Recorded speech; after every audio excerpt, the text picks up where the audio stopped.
어제 첫 시간에 참석하신 분도 계시고 또 오늘 새벽에 또 처음 오신 분도 계실 것 같습니다.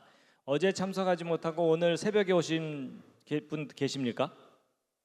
예, 이분들을 환영하는 박수를 치도록 하겠습니다. 환영합니다. 자, 시편 24편 1절에 있는 말씀인데 함께 읽으시겠습니다. 시작. 땅과 거기 충만한 것과 세계와 그 중에 거하는 자가 다 여호와의 것이로다. 아멘. 자, 이제 말씀 사경의 두 번째 대홍수의 증거인데요. 자, 창세기 1장 1절 말씀 어제도 읽었지만 다시 한번 읽으시겠습니다. 시작. 태초에 하나님이 천지를 창조하시니라. 아멘. 자, 오늘 두 번째 시간 새벽 예배 시간에 참석하신 모든 분들을 환영합니다. 다시 한번 옆에 있는 분들과 환영 인사를 나누시겠습니다. 환영합니다. 잘 오셨습니다. 예, 제가 환영의 꽃을 또 준비했습니다. 괜찮으시죠? 예. 자, 이제 어제 몇 가지 주제를 간단하게 소개를 해드렸는데요. 이 시간에는 이제 홍수 이야기입니다. 지금부터 대략 4,300년 전쯤입니다. 몇 년 전쯤이라고요? 4,300년 전쯤에 우리가 살고 있는 이 지구 전체가 완전히 물에 잠기는 하나님의 홍수 심판이 있었습니다. 그 홍수 심판으로 인해서 하나님이 처음 만드신 세상이 완전히 파괴되었습니다. 그래서 지금보다 훨씬 좋았던 아름다운 세상을 우리가 잃어버렸습니다. 그 홍수 심판 때 유일하게 살아남은 한 가족이 있었는데 그 가족의 대표가 누구라고요? 노아입니다. 그리고 하나님께서 그 노아라는 사람에게 큰 배를 만들게 하셨는데 그것을 방주라고 하죠. 상자처럼 생긴 길쭉한 배입니다. 그 배에 육지동물들을 한 쌍씩 싣고 홍수 때 살아남게 되는데 홍수가 끝나고 노아가 만든 그 방주가 어느 산에 도착했다라고 성경에 기록되어 있는데 무슨 산이죠? 아라랏산입니다. 어떤 분들은 으라차산 그런 데 아닙니다. 근데 여러분, 이 아라랏산이 지금 현재 지구상에 있을까요? 없을까요? 있습니다. 그래서 그 아라랏산을 잠깐 보여드리면 이게 아라랏산입니다. 어떤 분들은 딱 보더니 후지산 아니냐 이러는데 아라랏산입니다. 이 아라랏산은 그 높이가 해발 5,000m가 넘습니다. 그러니까 백두산이 2,700m 정도 되기 때문에 백두산의 2배 정도 높은 아주 큰 산입니다. 이 산의 위치는 오늘날의 터키라는 나라인데요. 잠깐 보시면 오늘날의 이제 튀르키예라고 이름을 좀 바꿨죠. 터키라는 나라의 동쪽 끄트머리쯤에 있습니다. 멀리서 본 모습인데요. 오른쪽이 아라랏산이고 왼쪽이 작은 산인데 이 산이 백두산보다 높습니다. 백두산이 2,700m 정도니까 이 정도 되는 높이의 산인데 그보다 훨씬 높은 두 개의 산입니다. 이제 다양한 모습을 보여드리고 있는데요. 그런데 이 눈 덮인 산 꼭대기 어딘가에 성경에 기록된 노아의 방주가 남아 있다고 주장하는 사람들이 역사 속에 많이 있었습니다. 그래서 목격했다는 사람들도 있지만 아주 확실한 증거가 확인되고 있지는 않습니다. 그래서 다양한 목격담과 이런 스토리들이 있고요. 이제 지도상에서 보게 되면 이제 노아 방주가 놓여 있는 곳이 튀르키예 동쪽 요게 이제 아라랏산입니다. 그런데 전통적으로 이 아라랏산 어딘가에 노아 방주가 놓여 있다는 주장도 있지만 아라랏이라는 말 자체가 아르메니아라는 뜻입니다. 그래서 아라랏산이 아르메니아에 있는 산들 이렇게 이해도 될 수 있기 때문에 반드시 노아 방주가 요 아라랏산에 도착한 게 아니라 아르메니아 쪽에 있는 어느 산악지대에 도착했을 가능성도 있습니다. 그래서 이제 참고로 잠깐 말씀을 드렸고요. 그래서 이제 아라랏산과 노아 방주에 대한 다양한 책들이 이렇게 출판된 것들이 많습니다. 자, 이제 방주는 나중에 발견이 돼야만 확인할 수 있는 일이고 자, 오늘 본문 말씀 창세기 6장 13절 그리고 17절까지 다시 한번 읽으시겠습니다. 시작. 하나님이 노아에게 이르시되 모든 혈육 있는 자의 포악함이 땅에 가득함으로 그 끝날이 내 앞에 이르렀으니 내가 그들을 땅과 함께 멸하리라. 내가 홍수를 땅에 일으켜 무릇 생명의 기운이 있는 모든 육체를 천하에서 멸절하리니 땅에 있는 것들이 다 죽으리라.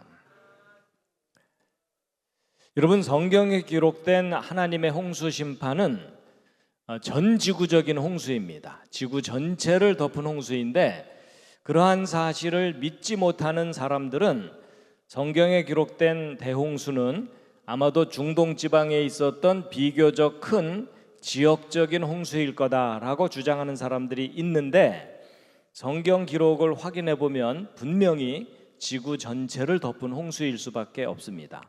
왜냐하면 노아가 방주를 만들 때 처음부터 눈 덮인 산 꼭대기에다가 방주를 만들 수는 없겠죠.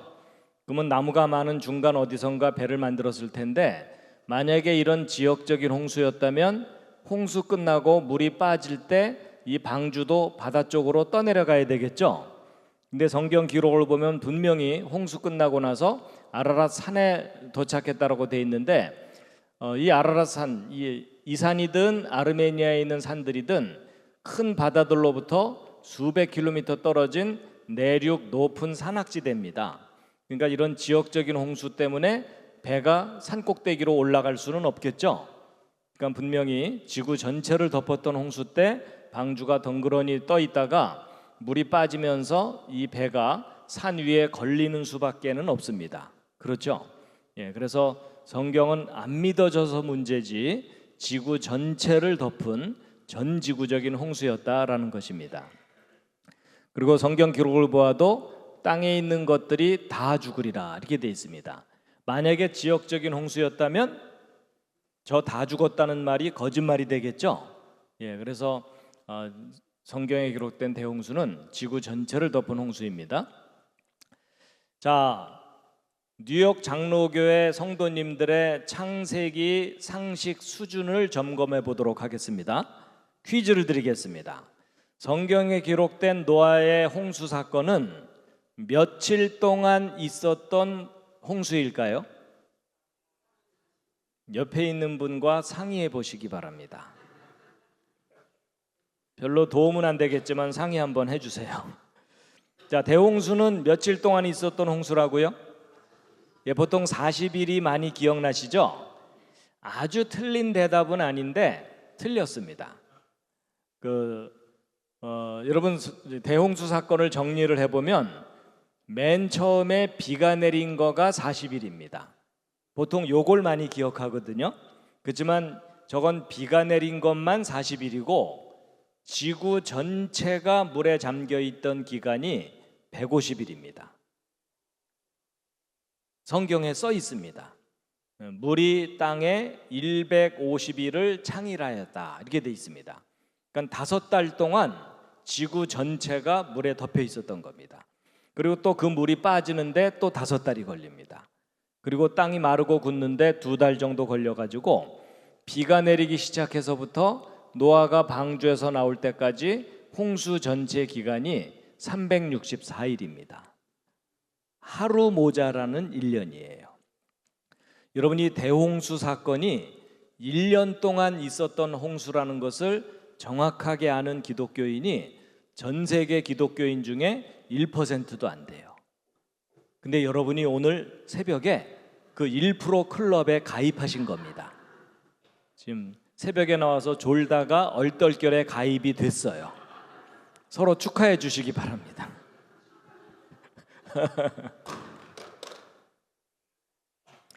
그리고 이제 노아가 방주에 들어간 것은 비가 내리기 7일 전쯤에 들어갔기 때문에 노아가 방주에 들어가 있던 날짜 수는 371일입니다. 1년이 넘는 기간 동안 동물들과 함께 방주 안에 있었던 겁니다. 여러분, 이렇게 생각하시면 쉬워요. 지금 당장 전 세계에 홍수가 나가지고 여러분은 지금 방주에 탔다고 생각해 보세요. 오늘부터 371일 동안 이 건물에서 못 나가시는 겁니다. 어떻게 부흥사경의 기념으로 대홍수 체험학습 해보시겠습니까? 라면 사다 놓고 여기서 1년 넘게 살아보시겠어요? 어쨌든 근데 여러분 이제 잘 생각해 보세요.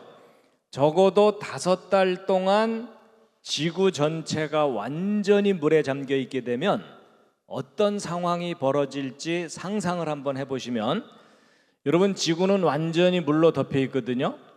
근데 달이 이 물을 잡아당기는 거 아시죠? 그래서 여러분 한국도 서해 바다에 가면 밀물이 있고 썰물이 있죠. 그게 달이 잡아당기기 때문에 생기는 현상이거든요. 그러면 달 쪽으로 물이 붙잡혀 있고 반대쪽은 반작용으로 물이 몰립니다. 그럼 물이 양쪽으로 몰려 있는 상태인데 이 지구가 가만히 있지 않고 하루에 한 바퀴씩 자전을 하거든요. 그럼 지구는 돌아야 되는데 물은 붙잡혀 있으니까 상대적으로 이 물이 지구를 휘감고 돌겠죠. 이런 생각 안 해보셨죠? 그럼 여러분 이렇게 되면은요, 여러분 이 지구상에는 높은 곳도 있고 낮은 곳도 있는데 얘가 다 물에 잠기게 되면 이 얕은 곳에서는 물이 좀 빨리 흐르겠죠. 그래서 이제 대홍수가 일어나면 물도 흐르지만 지진이 함께 일어납니다. 그러면 저 산들이 아이스크림 녹듯이 무너져 내립니다. 그러면 물은 빙빙 돌죠. 지구는 지진 때문에 산들이 무너져 내리죠. 그러면 그 물의 흐름에 따라서 이 산들이 무너진 흙더미들이 낮은 곳으로 휩쓸려 내려와서 첩첩이 쌓이게 되는데, 저런 일이 지구 일부 지역에 있었던 것이 아니라 지구 전체에 걸쳐서 있었기 때문에 엄청난 규모의 흙더미들이 저 홍수 때문에 지구 곳곳에 쌓이게 됩니다. 그러면 정말로 홍수 심판이 지구상에 있었다면 그 흔적들이 지금까지도 남아 있어야 되겠죠. 있을까요? 없을까요? 예, 여러분 전 세계에 널려 있습니다. 그래서 저 대홍수 때 쌓인 퇴적층, 흙더미들이 가장 선명하게 잘 보이는 장소 중에 하나가 어디일까요? 그게 바로 그랜드 캐니언입니다. 여러분 저기 쌓여 있는 저 엄청난 저 흙더미들이 바로 하나님의 홍수 심판 때 1년 만에 쌓인 겁니다. 그래가지고 다들 아시는 대로 아리조나 주 쪽에 그랜드 캐니언이 있죠. 예, 거기 가보시면은 이 흙더미들이 무지개떡처럼 쌓여 있습니다. 그리고 곳곳에 이런 이 계곡의 깊이가 평균 1.5km 정도 되고요. 곳곳에 이런 절벽들이 있어가지고 여러분 요 위에서 떨어지면 이 밑에 강까지 떨어지는데 한참 걸려요. 회개할 충분한 시간이 있습니다. 적극 추천합니다. 인생의 마지막은 저기서 떨어지면서 회개하면서. 그리고 이 계곡의 폭이 평균 15km 정도 되고요. 그리고 이 계곡의 길이는 어제 말씀드린 대로 450km입니다. 근데 보통 이제 사람들이 여기 관광을 가면 이거 계곡 내려다보면서 이제 구경도 하고 사진도 찍지만 이 계곡이 어떻게 만들어진 것인지 설명도 듣게 되는데 대부분의 설명은 진화론적인 설명들 뿐입니다. 그래서 진화론에서는 소위 고생대라고 하는 시절이 있었다고 하는데 이 고생대 3억 년 동안 이 흙들이 쌓였다는 겁니다. 그리고 이것이 또 비바람에 깎여 나가는데 7천만 년쯤 걸렸다. 그러면 합쳐서 모두 몇 년 만에 만들어졌다는 겁니까? 3억 7천만 년 걸려서 만들어졌다. 이런 설명을 듣게 되면 대부분의 사람들은 내용을 잘 모르니까 저런 설명을 믿을 수밖에 없어요. 그렇죠?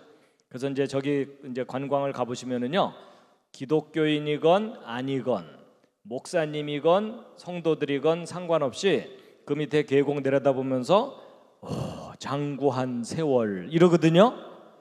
근데 여러분 이 그랜드 캐니언이 수억 년 동안 만들어졌다는 설명은 세계적인 거짓말입니다. 그게 아니라 여기 쌓여 있는 이 엄청난 흙더미들이 바로 하나님의 홍수 심판 때 1년 만에 쌓인 겁니다. 그것을 뒷받침하는 지질학적 증거들을 자세하게 확인을 시켜드릴 수 있고요. 또 이 계곡이 깎여나간 것도 수천만 년 동안 깎여나간 게 절대 아니고요. 여러분, 이 그랜드 캐니언 위쪽에 한반도 크기만한 큰 호수가 있었던 흔적이 지금도 선명하게 남아있거든요. 근데 그 호수가 뻥 터지면서 그 물이 여길 휩쓸고 지나가면서 순식간에 깎아놓은 겁니다. 그래서 한반도 크기만한 호수가 터지면서 그 아래쪽에 남한만한 크기의 계곡이 생긴 겁니다. 그래서 대홍수 심판의 증거가 선명하게 드러난 그 계곡이 그랜드 캐니언입니다. 그래서 이제 LA 쪽에 가면은 이재만 선교사님이라고 하는 분이 사람들을 모아서 관광버스에 태워서 5박 6일, 6박 7일 동안 그랜드 캐니언 주변을 돌아다니면서 이 그랜드 캐니언이 대홍수 심판의 증거물이라는 것을 자세하게 설명을 해줍니다. 근데 그 투어를, 그 관광을 한번 갔다 오고 나면 가끔은 목사님들 중에서도 회개하시는 분들이 있어요. 왜냐하면 성경 창세기를 기록된 그대로 사실로 믿지 못하던 분들도 그 투어를 한번 갔다 오고 나면 창세기에 기록된 내용이 기록된 그대로 사실이라는 증거들을 확인을 하고, 그동안 제가 성경을 잘못 이해하고 있었다고 회개하는 분들도 가끔 있습니다. 여러분들도 기회가 되시면 한번 다녀오시면 참 좋을 것 같아요. 내년쯤 가시죠. 관광버스 한 2대 나눠 타고 쭉 여행을 하시면 창세기에 대한 확신을 가지실 수가 있으실 겁니다.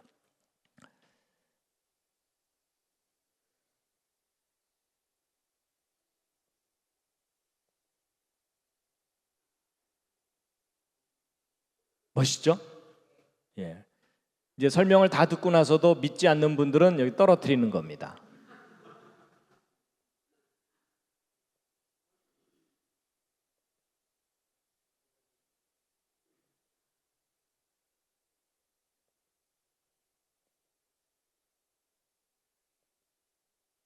자, 예수님께서도 대홍수 심판에 대해서 말씀하신 적이 있는데 마태복음 24장 37에서 39절, 예수님의 재림할 때가 홍수 때와 비슷할 거다. 사람들이 아무 관심도 없고 하나님에 대해서 종말에 대해서 관심 없다가 망하게 될 거다라고 하신 말씀인데 함께 한번 읽으시겠습니다. 시작. 노아의 때와 같이 인자의 임함도 그러하리라. 홍수 전에 노아가 방주에 들어가던 날까지 사람들이 먹고 마시고 장가들고 시집가고 있으면서 홍수가 나서 그들을 다 멸하기까지 깨닫지 못하였으니 인자의 임함도 이와 같으리라. 자, 여러분, 이것은 홍수 직전의 상황을 그림으로 그려본 건데 이 할아버지가 누굴까요? 노아라고 대답하신 분들은 또 틀렸습니다. 동네 할아버지입니다. 여러분, 그림을 잘 보시면 방주 문 닫혀 있고 사람들 지금 문 앞에 몰려와서 두들기고 있죠. 그러니까 비가 내리는 걸 보고 물에 빠져 죽을까봐 돈보따리 들고 온 마을 할아버지입니다. 이때 방주에 타지 못했던 사람들은 다 죽었다라고 기록돼 있어요. 근데 여러분, 아마 그런 계산 안 해보셨을 거예요. 홍수 직전에 지구상에 살고 있던 사람이 몇 명 정도였을까? 그런 계산 안 해보셨죠? 그러니까 아담의 자손들이 홍수 직전까지 인구가 몇 명까지 늘어났을까 하는 것을 계산해 보는 건데요. 여러분, 성경 창세기를 보게 되면 어저께 잠깐 보여드린 표 중에 앞부분인데요. 아담부터 노아 때까지 족보가 나오거든요. 그걸 그대로 이렇게 정리를 하게 되면 이 대홍수 심판은 아담 창조 때부터 1656년 지났을 때입니다. 이때 홍수 심판이 있었는데 아담의 자손이 1600년 정도 지날 때까지 몇 명까지 불어났을지 옆에 앉은 분과 상의해 보시기 바랍니다. 오늘 상의할 게 많습니다. 자, 추측을 한번 해보시죠.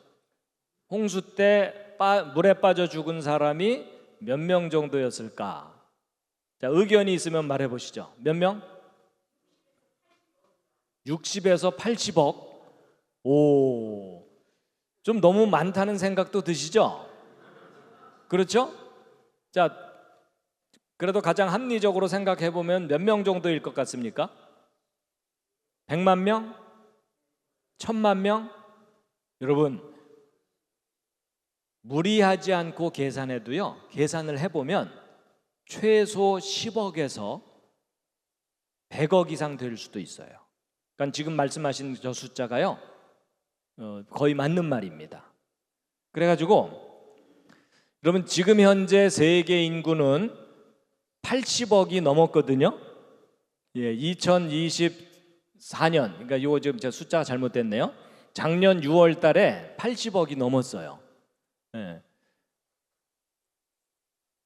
근데 요 표를 가지고 계산해 보면은요, 최소 10억에서 100억 이상 됐을 수도 있어요.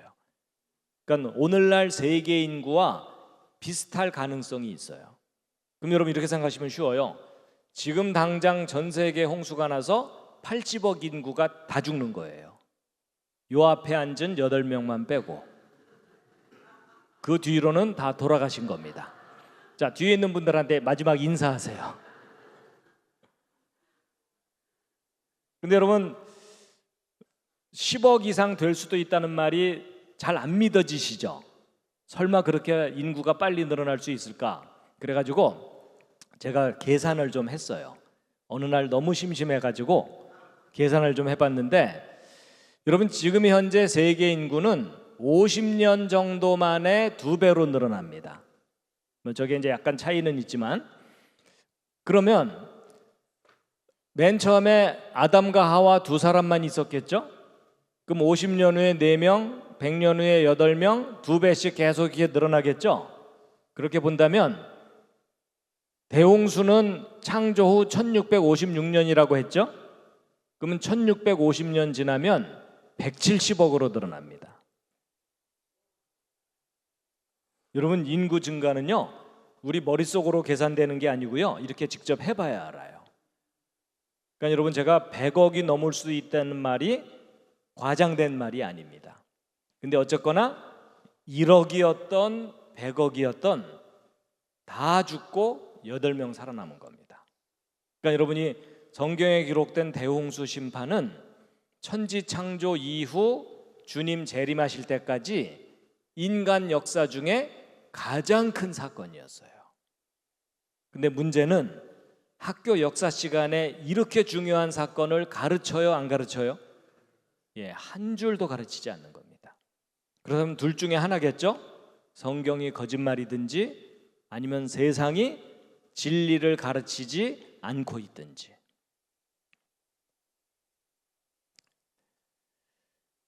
근데 학교 역사 시간에도 배우지 않는 성경 창세기에 기록된 그 홍수 이야기가 기록된 그대로 사실이라고 믿을 만한 객관적인 증거가 있느냐? 많습니다. 그 중에 하나가 뭐냐면 노아가 만들었다는 방주예요. 여러분, 제가 어렸을 때 저는 이제 어려서부터 교회를 다녔거든요. 근데 어렸을 때 교회 다니면서 노아 홍수 이야기 들었을 때 그때 제 머릿속에 떠올랐던 방주의 모습은 왼쪽 그림과 별로 다르지 않았어요. 웬 우스꽝스럽게 생긴 배에다가 동물들을 너덜너덜 싣고서 웬 할아버지가 살아남았나 보다 그랬는데, 나중에 커서 자료들을 조사해 봤더니 노아의 방주는 왼쪽처럼 생긴 배라기보다는 오른쪽처럼 생긴 이런 형태의 배입니다. 언뜻 보시기에 무엇처럼 보이십니까? 이게요, 나이에 따라 달라 보여요. 여러분, 어린아이들은 여간에서 관을 떠올리지 못합니다. 여러분, 혹시 옆에 앉은 분이 관이라고 대답했거들랑 잘 돌봐드리시기 바랍니다.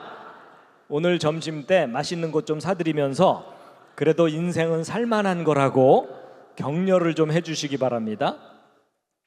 근데 여러분 이 성경에 기록된 노아 방주가 얼마나 큰 배냐면요, 그림으로 표현해 드리면 이 정도 큰 배입니다. 아주 큰 배죠? 예. 그리고 좀 구체적으로 비교해 드리면 축구장하고 비교하면 축구장보다도 길고 폭이 3분의 1 정도 되는 대형 선박입니다. 저렇게 큰 배라는 걸 어떻게 알았느냐? 성경에 그 치수가 써 있습니다. 그래서 하나님께서 직접 노아에게 가르쳐 주시는데 창세기 6장 15절에 있습니다. 함께 한번 읽으시겠습니다. 시작. 내가 만들 방주의 모양은 이러하니 방주의 길이는 300규빗이요 너비는 50규빗이며 높이는 30규빗이라. 여러분 이 규빗이라는 단위는요 중동 지방에서 쓰는 단위인데, 팔을 한번 이렇게 펴보시면 팔꿈치에서 손가락 끝까지 요게 한 규빗입니다. 한자 반 정도 되는데 대략 45cm 정도 되거든요. 그러니까 노아 방주 300규빗을 미터로 바꾸면 130m가 넘습니다. 그러니까 여러분 노아 방주가 얼마나 큰 배인지 실감을 하시려면 100m 달리기를 한번 뛰어보시면 알아요. 여러분 그거 한번 뛰고 나면 더 이상 살고 싶지가 않으시죠? 근데 거기서 한 40m 정도를 더 뛰어야 되는 거니까 이 예배당으로 따지면 이 예배당 이 끝에서 저 끝보다 훨씬 긴 겁니다. 그리고 높이가 14m고요 너비가 23m니까 노아 방주 크기가 이 예배당 본당 폭은 좀 좁고 길이는 이 본당보다 좀 긴 그 정도 크기라고 보시면 됩니다. 그래서 이제 길이, 너비, 높이인데요.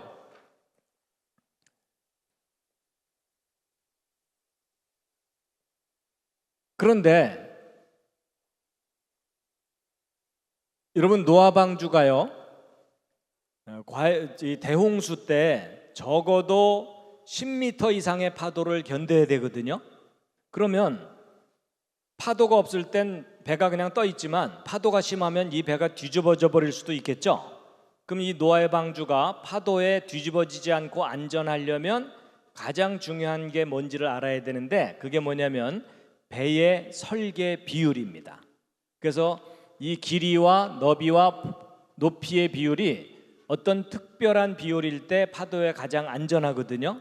그래가지고 지금부터 180년 전쯤에 만들어진 SS 그레이트 브리튼호라는 요 배가요 파도에 가장 안전한 설계 비율이라는 배거든요. 그래서 이 배하고 노아 방주를 비교를 해보면 이 노아 방주가 이 믿을 만한 안전한 배인지 확인해 볼 수가 있어요.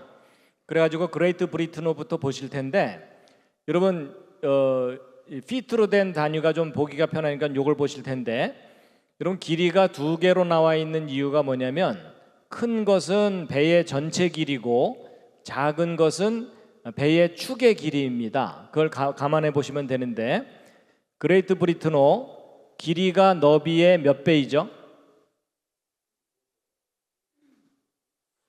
제가 너무 무리한 부탁을 드렸죠? 대략 몇 배? 6배 정도 되죠? 그리고 길이가 높이에는 몇 배죠? 대략 10배죠? 저 비율의 배가 파도에 가장 안전합니다.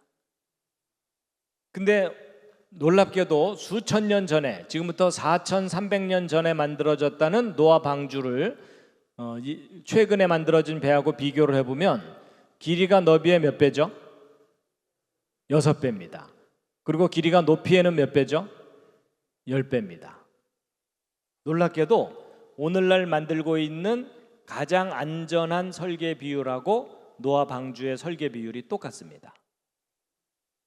성경 믿을만 하죠? 좀만 믿어주시면 감사하겠습니다. 근데 이제 6배, 10배 그러면 어떤 분들은 누구나 상식적으로 생각할 수 있는 비율 아니겠느냐 이러는데, 여러분 노아 방주를 옆에서 본 모습이거든요. 이게 길이가 높이의 10배 비율이에요. 근데 저 배를 물 위에 띄우면 동물들을 잔뜩 실었기 때문에 절반 정도가 물에 잠깁니다. 그럼 나머지 절반만 물 바깥에 나온 모습인데, 여러분 보시기에도 배가 너무 길죠? 여러분 옆에 앉은 분이 저렇게 배를 그렸다가는 야 부러져 그럴 이상한 배죠? 근데 여러분 놀랍게도 저 이상한 비율의 저 배가 파도에 가장 안전합니다. 그래가지고 여러분 이 한국이 얼마 전부터 가장 잘 만드는 것 중에 하나가 배 만드는 거죠. 그래가지고 세계에서 제일 큰 조선소가 대여섯 개가 한국에 있거든요. 여러분 한국이 배를 잘 만드는 이유가 한국 사람들이 머리가 좋은 거 아시죠? 여러분이 옆에 있는 분을 보면 절대로 그런 생각이 안 들겠지만 어쨌든 한국 사람들이 머리가 좋긴 좋아요. 그리고 한국 사람들이 성질이 급한 거 아시죠? 외국 사람들이 한국에 와서 제일 먼저 배우는 말이 뭐죠? 빨리빨리입니다. 그래가지고 머리도 좋고 이제 성격도 급해가지고 배를 빨리 많이 만드는 방법을 개발을 했어요. 그래가지고 예를 들어 일본에다가 배를 주문하면 3년에 하나를 만들어준다 그러면 한국에다가 주문을 하면 2년에 2척 만들어주는 거예요. 정말로 그런 기술을 개발을 했어요. 그래갖고 전 세계 돌아다니는 이런 배들 중에 여러분 한국보다 앞서서 배를 만든 선진국들이 많죠. 그렇기 때문에 뒤늦게 출발한 한국이 저런 배들 중에 10척 중에 한두 척만 만들어도 많이 만드는 거거든요. 근데 놀랍게도 전 세계 돌아다니는 이런 대형 선박의 10척 중에 6척 이상을 한국이 만들었습니다. 많이 만들었죠. 근데 이제 최근에 중국이 이제 그 배를 또 많이 만들고 있기 때문에 약간 이제 우리가 밀리기는 하지만 어쨌든 배를 이렇게 많이 만드는데 이제 배를 만들어 줄 때 그 배가 파도에 안전한지 실험을 해주거든요. 그래서 대전에 가면 선박해양연구센터라고 있는데 1992년도에 한국창조과학회라는 성경을 이제 연구하는 단체가 정식으로 연구비를 주고 저 연구소에다가 노아 방주가 몇 미터 파도를 견딜 수 있는지 실험을 부탁을 했습니다. 그래서 그때 실험용으로 만들었던 노아 방주 모형입니다. 그리고 이제 이것은 실험 장치인데 100m가 넘는 큰 풀장이에요. 거기에 이제 이런 큰 크레인 이런 장치가 레일 위를 왔다 갔다 하면서 실험하려는 배를 붙들어 메고서 이제 실험을 하는데 이 수조 저 뒤쪽에 가면 유압 프레스가 있어가지고 컴퓨터에서 파도 모양을 그려주면 그 모양 그대로 파도를 만들어주는 장치입니다. 그러면 그 파도가 가서 배를 이렇게 흔들어대거든요. 그래가지고 이게 그때 당시 노아 방주 실험 장면입니다. 파도가 오르락 내리락 하는 거, 배가 앞뒤 좌우로 기울어지는 거, 이거 다 컴퓨터에다가 측정을 해가지고 분석해서 이 노아 방주가 몇 미터 파도까지를 견딜 수 있는지 이제 실험을 하는 건데, 여러분 보통 일기예보를 들으면 바다에서 파도가 몇 미터짜리가 치죠? 파도가 전혀 없을 때도 있지만 보통 일기예보 들으면 1, 2m, 3, 4m 정도 파도 치죠. 제가 오래전에 어느 큰 바다를 돌아다니는 대형 선장님을 만나서 식사를 하면서 호기심이 생겨갖고 그동안 바다 돌아다니면서 가장 큰 파도를 몇 미터짜리를 경험하신 적이 있습니까? 물어봤더니 그분도 한 10m 정도라고 하더라고요. 10m면은 어느 정도 될까요? 이 천정 높이 정도? 그 정도 파도가 치는 거죠. 근데 이제 지금까지 과학자들이 바다에서 관찰한 파도 중에 최고 높이가요 30m입니다. 30m면은 저 제일 높은 천정보다 2배 정도 높은 파도가 치는 거예요. 근데 과연 노아의 방주가 그 정도 파도에도 견딜 수 있는지, 뒤집어지지 않고 견딜 수 있는지 실험을 했는데 그때 실험 결과가 나왔습니다. 그래서 KBS 뉴스에도 보도가 됐었는데 1993년도 한국일보 2월달 신문인데 여기 노아 방주에 대해서 실험을 했는데 몇 미터요? 30m. 그 다음은 방언이죠. 요게 이제 파고, 그래서 파도 높이입니다. 30m 파도 높이에도 어떻다? 안전하다. 그러니까 지구상에서 가장 높은 파도에도 노아 방주가 뒤집어지지 않는다는 거예요. 기분 괜찮으시죠? 그래가지고 이제 저거 연구할 때 저도 이제 옆에서 이제 관찰도 하면서 많이 배웠는데요. 여러분, 배가 안전하려면 일단 뒤집어지지 않는 게 제일 중요해요. 뒤집어지면 다 죽으니까. 근데 여러분, 이 배가 뒤집어지지 않는다고 다 끝나는 게 아니라요, 이 배가 파도에 1년 내내 흔들리면은요, 이 안에 있는 동물들이 멀미하다가 죽을 수도 있어요. 그렇죠? 여러분, 1년 내내 방주가 파도에 흔들리다가 1년 후에 방주 뚜껑 딱 열어봤더니 그 안에 동물들이 요플레가 돼 있더라. 이거 얼마나 한심해요. 그렇죠? 노아가 방주에서 나온 다음에 오 주여 다 죽었는데요, 이러면은 우리 하나님께서 창조를 또 하셔야 되잖아요. 그래서 여러분, 이 노아의 방주는 뒤집어지지도 않아야 되지만 흔들림도 적어야 돼요. 그리고 이 노아의 방주는 워낙 길이가 길다 보니까 큰 파도를 한쪽만 맞으면 그 파도의 충격으로 배가 부러져 버릴 수가 있어요. 그래서 여러분, 이 노아의 방주는 뒤집어지지도 않고 흔들림도 적고 부서지지도 않는 요 세 가지 안전성을 모두 만족해야 진짜 안전한 배예요. 그래가지고 이거 연구할 때 노아 방주만 딸랑 연구한 게 아니고 이 노아 방주보다 긴 배, 짧은 배, 높은 배, 낮은 배, 넓은 배, 좁은 배, 다른 비율의 배 12척과 비교 조사를 했어요. 그 중에 요 세 가지를 모두 만족시키는 가장 안전한 비율의 배가 뭐냐 하고 연구를 해봤더니 어떤 배였을까요? 놀랍게도 노아 방주 설계 비율이 가장 안전하다는 게 확인이 된 거예요. 여러분, 이게 무슨 말이냐면 인간의 기술로 만들 수 있는 가장 안전한 설계 비율의 배가 여러분이 가지고 있는 성경에 기록된 노아 방주 설계 비율입니다. 하여튼 성경 좀 믿어주시면 감사하겠습니다. 그래서 마침 이 연구 끝났을 때 대전에서 엑스포가 열렸어요. 그래갖고 야, 잘됐다, 엑스포장에 사람들이 잔뜩 구경하러 올 테니까 엑스포장에 이 노아 방주 모형을 전시하고 사람들에게 알리자 하고 엑스포 조직위원회에다가 신청을 했는데 됐을까요? 안 됐을까요? 안 됐어요. 종교적인 내용은 전시할 수 없다 이러더라고요. 근데 여러분, 사실 이게 종교적인 내용이 아니라 고대의 과학이잖아요. 그리고 현대 과학기술로 입증되는 내용이잖아요.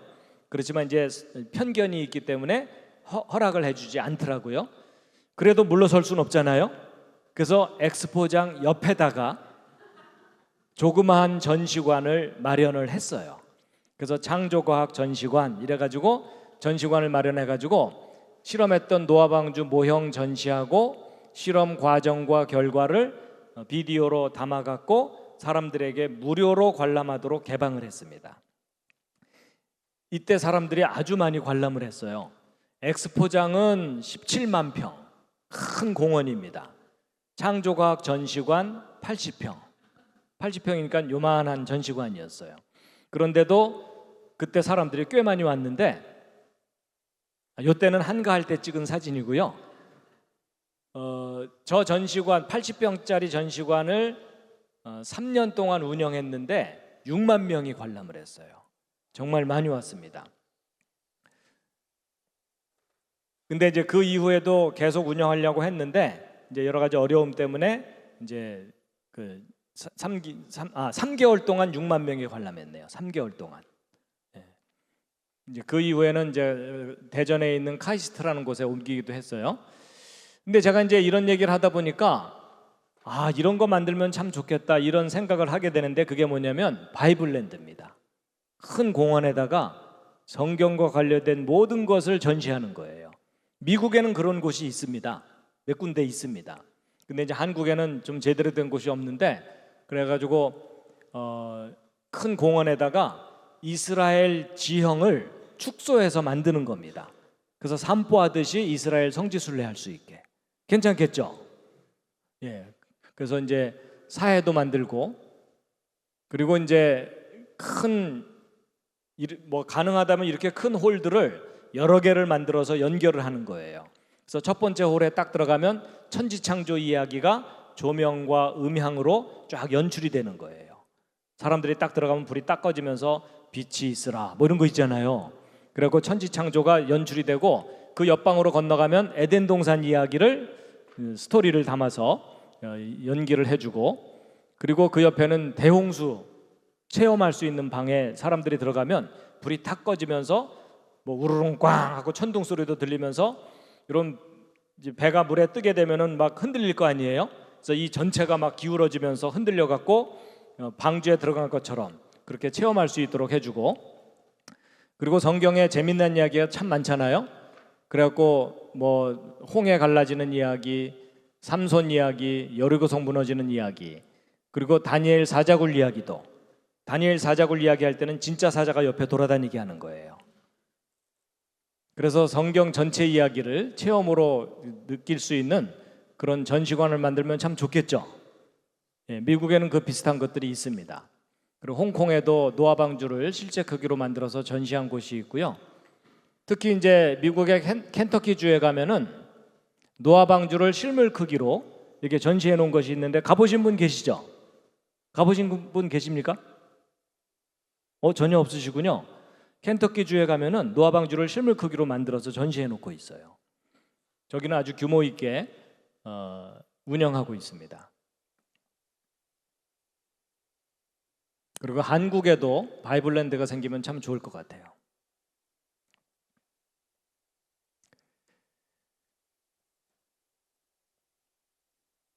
자, 이 부분은 좀 넘어가고요. 자, 이제 마지막으로 이제 노아 홍수 이야기도 자세하게 설명하면 한 3시간 해야 되는데, 오늘은 이제 주어진 시간에만 잠깐 하도록 하겠습니다. 여러분, 노아 방주에 육지 동물들을 한 쌍씩 실었다고 성경에 써 있죠. 근데 여러분, 하나님이 만드신 동물 종류가 엄청나게 많죠. 그 많은 종류의 동물들을 종류별로 한 쌍씩 실을 수 있을까요? 없을까요? 옆에 앉은 분과 또 상의해 보시기 바랍니다.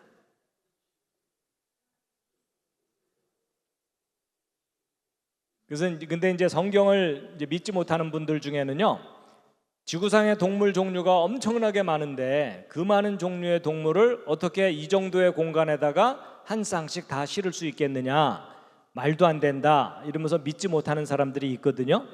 근데 여러분, 동물도감 갖다 놓고 계산기 갖다 놓고 두들겨 보면 알겠죠?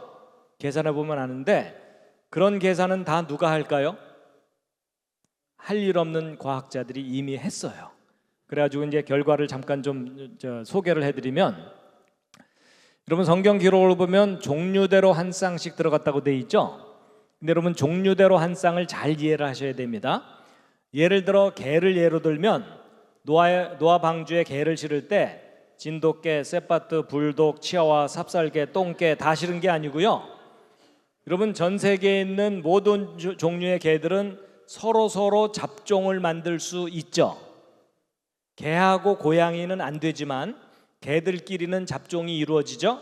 그래서 서로 잡종을 만들 수 있는 공통 집단을 성경에서 종류라고 표현하고 있다고 보고 있습니다. 그러니까 노아 방주에는 개 종류 중에는 한 쌍만 들어간 거예요. 그리고 방주에 들어간 그 한 쌍의 개로부터 다양한 품종들이 내려온 거다, 이렇게 보시면 됩니다. 그래서 노아 방주에는 개 중에 한 쌍, 개구리 중에 한 쌍, 말 중에 한 쌍. 식물들은 한 쌍씩 집어넣을 필요가 없어요. 왜냐하면 씨나 열매를 통해서 얼마든지 살아남을 수가 있거든요. 하다못해 이런 식으로라도 식물들은 홍수 때 살아남을 수 있습니다. 그래서 이제 결국 어디 가서 낚시를 하더라도 이 정도는 잡고 나서 기념 촬영해 주시기 바랍니다. 짤막한 퀴즈인데요, 노아 방주에 물고기를 실었을까요? 안 실었을까요? 안 실어도 됩니다. 왜냐하면 물고기가 물에 빠져 죽진 않잖아요. 그렇죠? 그러니까 결국 방주에 실어야 되는 동물들은 육지 동물 중에 공기를 호흡하는 동물들만 실은 거예요. 물고기는 안 실어도 됩니다. 그래갖고 이제 과학자들이 계산해 봤더니, 현재 지구상에 있는 동물들 중에 등뼈를 가진 척추동물들이 부피가 좀 크거든요. 그래서 척추동물들부터 먼저 계산해 보면, 젖먹이 동물이 3,500종이 있고요, 파충류, 양서류 합쳐서 5,500종류가 있고, 날아다니는 새들이 8,600종이 있습니다. 어류는 빼고. 그래서 어류 빼고 나서 나머지 모든 종류를 다 계산해 보면 17,600종의 육지 척추동물들이 있는데 성경에 기록된 종류하고는 약간 개념이 달라요. 그렇지만 일단 종으로 계산해 봤을 때 한 쌍씩 실어야 되니까 둘을 곱하면 35,200마리죠. 근데 이게 조그만 개구리부터 큰 코끼리까지 크기가 다양하죠. 그래서 이 모든 동물의 부피를 다 계산해 봤더니 대략 평균적으로 양 35,000마리 정도의 부피입니다. 결국 노아 방주에 양을 35,000마리 실을 수 있느냐 계산해 보면 되거든요. 근데 여러분 아까 노아 방주 길이, 너비, 높이 알죠? 내부 부피 계산할 수 있죠? 그래서 노아 방주 내부 부피를 계산해 봤더니 양을 몇 마리까지 실을 수 있냐면 이 노아 방주에 양을 12만 5천 마리 실을 수 있어요. 그러니까 홍수 직전에 실어야 되는 동물 부피의 3배 이상을 실을 정도로 노아 방주가 넉넉하게 크다는 거예요. 그러니까 언뜻 생각하면 안 될 것 같았는데 자세하게 계산해 봤더니 모든 육지 동물들을 종류별로 한 쌍씩 실을 수 있다 없다? 있다예요. 그리고 이제 곤충들도 방주에 실어야 되는데 곤충들은 종류가 아주 많지만 비교적 부피가 작아요. 그래갖고 곤충들도 다 계산해 봤더니 양 5천 마리 정도 실을 공간이면은 곤충들도 다 실을 수 있다는 계산이 나오기 때문에 이거 여기다 더해봤자 4만 마리밖에 안 되죠. 그래도 역시 3분의 1밖에 안 되죠. 그래서 모든 육지 동물들을 방주에 한 쌍씩 실을 수 있다는 거예요. 결코 이런 상황 아닙니다. 노아 방주가 이렇게 조그맣지가 않습니다. 노아 방주는 아주 큰 대형 선박입니다. 그리고 이제 식량 문제도 있어요. 여러분 노아가 방주에서 371일 동안 살았죠. 근데 371일 동안 그 많은 동물들이 먹을 식량을 준비한다는 것은 거의 불가능하겠죠. 근데 여러분 지혜롭게 잘 생각하시기 바랍니다. 이런 방주에 들어간 동물들은요 1년 동안 죽지 않고 살아남아야 돼요. 그렇죠? 그러니까 편안하게 놀고 먹는 그런 상황이 아니기 때문에 대부분의 동물들이 이 긴 기간 동안 겨울잠을 자듯이 휴면 상태에 들어갔을 가능성이 높습니다. 그래서 이 동물들이요 곰이나 개구리만 겨울잠을 자는 게 아니라 여러분 새들이 겨울잠 잔다는 얘기는 못 들어보셨죠? 근데 과학자들이 실험을 해봤어요. 어떤 새 종류를 온도를 낮춰주고 먹이를 적게 주고 어둡게 해주고 환경을 조절해 줬더니 겨울잠을 자는 현상이 나타나요. 그래서 아마도 모든 동물들이 긴 기간 동안 겨울잠을 자는 형태로 방주에 있었을 거라고 보고 있는데 그런 예를 멀리 찾을 필요도 없고요. 지금 이 순간에도 겨울잠에 들어가신 분들이 좀 계세요.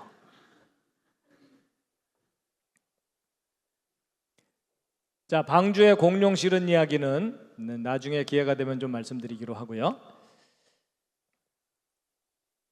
자, 창세기 6장 20절 함께 한번 읽으시겠습니다. 시작. 새가 그 종류대로 가축이 그 종류대로 땅에 기는 모든 것이 그 종류대로 각기 둘씩 네 개로 나으리니 그 생명을 보존하게 하라. 아멘. 자, 오늘 새벽 시간에는 여기까지만 전해드리도록 하고요. 나머지 내용은 다음에 기회가 되면 해드릴 텐데 전체적인 요점이 뭐죠?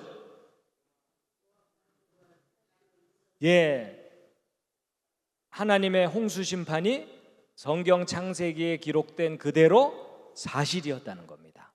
그걸 뒷받침하는 과학적인 증거들이 계속 확인되고 있다는 겁니다. 그래서 성경에 대한 신뢰를 절대로 잃지 마시기를 바랍니다. 잠깐 기도드리고 마치겠습니다.